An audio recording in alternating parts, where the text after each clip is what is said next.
Hello guys, welcome back to my channel. कैसे हैं आप सब लोग? उम्मीद करती हूँ कि स्वस्थ होंगे, मस्त होंगे। और यहाँ पर देख रहे हैं आप, मैं लेकर आई हूँ आप लोगों के लिए डीएसएसबी का कोर्स, क्योंकि अभी वैकेंसी आई है डीएसएसबी की। और इस बार पूरा पैटर्न चेंज हो चुका है। तो एग्जाम का भी मैंने बताया था, जाहिर सी बात है एग्जाम का भी पैटर्न चेंज रहेगा। सिलेबस जो अभी प्रिपरेशन आप लोगों की रहेगी, अकॉर्डिंग टू सिलेबस ही रहेगी यहाँ पर भी। तो बैच में लॉन्च कर रही हूँ 28 आपका अक्टूबर से स्टार्ट हो जाएगा। तो जो भी स्टूडेंट्स यहाँ पर एडमिशन लेना चाहते हैं वो लोग एडमिशन ले सकते हैं। और इसमें देखिएगा, प्रोसीजर मैं बता देती हूँ, क्योंकि अभी चल रहा है दिवाली का ऑफर। दिवाली की ऑफर पर आप लोगों को बड़े ही रिजनेबल प्राइस से मिल जाएगा। उसके बाद आपका एक्चुअल प्राइस हो जाएगा। तो पहली चीजें हैं, यहाँ पर classes according to new syllabus होंगी। ठीक है। एक्सटेंसिव प्रैक्टिस क्वेश्चंस होंगे, यानी जो क्वेश्चंस होंगे वो आपके एक्सटेंसिव होंगे। यानी जो भी क्वेश्चंस आप लोगों के डीएसएसपी में आते हैं, जैसे डीएसएसपी में आप देख रहे हैं कि हर साल मैंने बताया था पहले भी आप लोगों को कि इसका जो है एक पैटर्न चेंज हो जाता है। ऑब्वियस है कि क्वेश्चंस का भी होगा। तो क्वेश्चंस एक का पेपर भी इस बार पैटर्न चेंज होगा, क्योंकि लास्ट टाइम हर चीज इजी थी। पेपर पैटर्न भी इजी था, सिलेबस टफ था, लेकिन इजी दिया था क्वेश्चंस को। और इन्होंने पेपर का जो पैटर्न था वो इस तरह से इजी किया था, यानी क्वालिफिकेशन भी इजी ही रखी थी।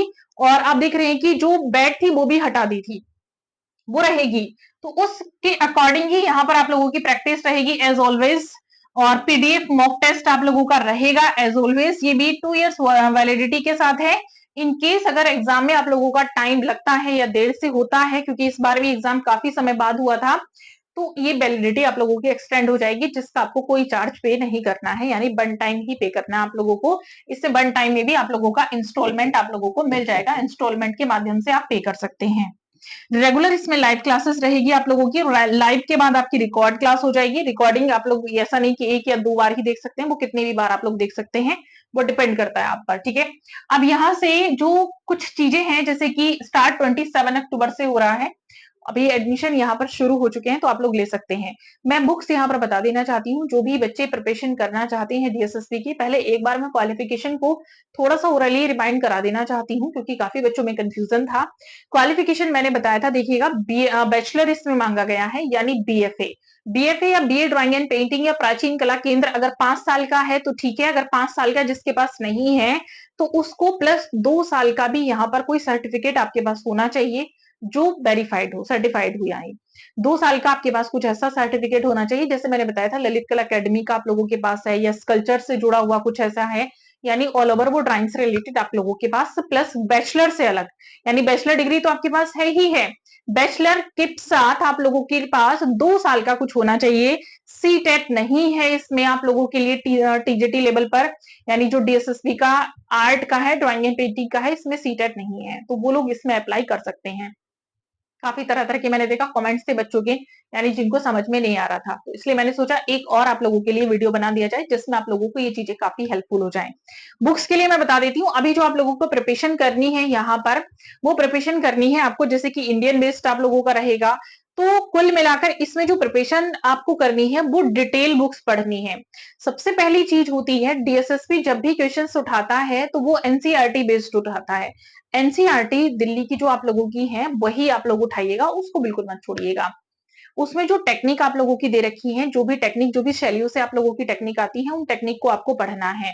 साथ साथ ये दूसरी चीज आती है इसमें कि ग्राफिक आपको पढ़ना है। ग्राफिक जैसे कि मल्टीमीडिया आर्ट्स आप लोगों को पढ़ना है, अप्लाइड आर्ट्स आपको पढ़ना है, तो ये सारी चीजें आपको कवर करनी है। सिलेबस क्योंकि मैं बताऊंगी कौन कौन सा सिलेबस लास्ट टाइम था, उसी सिलेबस के अकॉर्डिंग लेकर चलेंगे। न्यू सिलेबस भी आई होप कि आ जाएगा इसका। और न्यू सिलेबस नहीं आता तो ओल्ड सिलेबस के अकॉर्डिंग चलेंगे, क्योंकि ओल्ड सिलेबस में इतना कुछ था आप लोगों का, अगर न्यू आएगा तो भी जरूरत नहीं पड़ेगी। लास्ट टाइम जब मैंने बैच को पढ़ाया था तो मैं पहले ही सारा कुछ करा चुकी थी, और जब सिलेबस आया तो सिलेबस आने पर सिर्फ 1-2 चीजें रही थी, ऑलमोस्ट मैं करा चुकी थी, यानी सिलेबस फिर मैंने दोबारा से भी रिवाइज करा दिया था। तो ये प्लस बेनिफिट आपको हो जाएगा। और इस तरह की बुक्स जो है आप लोग पढ़ते रहिएगा, जैसे कि गोस्वामी की है, और ममता चतुर्वेदी की बुक है, राखल दास जी की बुक है। तो इनकी कुछ बुक्स हैं जो डिटेल पर हैं। मूर्ति कला है आप लोगों की, मूर्ति कला, बेसिक मूर्ति कला यहाँ पर आती है, बेसिक आर्टिस्ट आप लोगों के आते हैं, तो चीजें बेसिक आती हैं, बट डिटेल से उनको पढ़िएगा, बहुत बारीक वाली चीजें कुछ आ जाती हैं। एनसीईआरटी बेसिस पढ़िएगा ज्यादातर जितना हो सकता है, ऑलमोस्ट कोशिश करिएगा जो दिल्ली के एरिया में जितने भी मूर्ति शिल्प, स्थापत्य कला, इंडो इस्लामिक आर्ट है उसको ज्यादा उठाइएगा, वो बहुत ज्यादा पूछी जाती है डीएसएसबी में। तो ऐसे ही बीच-बीच में आप लोगों को हर एग्जाम से रिलेटेड टिप्स मिलते रहेंगे और टिप्स के लिए मेरी सुबह 10:30 बजे क्लास ज्वाइन कर लीजिएगा आप लोग। मैं लाइव आती हूँ, वो फ्री है, उसमें कोई पेड क्लास नहीं है। पेड बैच ज्वाइन करने के लिए मेरा एप्लीकेशन डाउनलोड कर सकते हैं, अदरवाइज मुझे कांटेक्ट कर सकते हैं। मेरा कांटेक्ट नंबर आप लोगों के पास है। मिलेंगे नेक्स्ट वीडियो में, तब तक के लिए थैंक यू सो मच।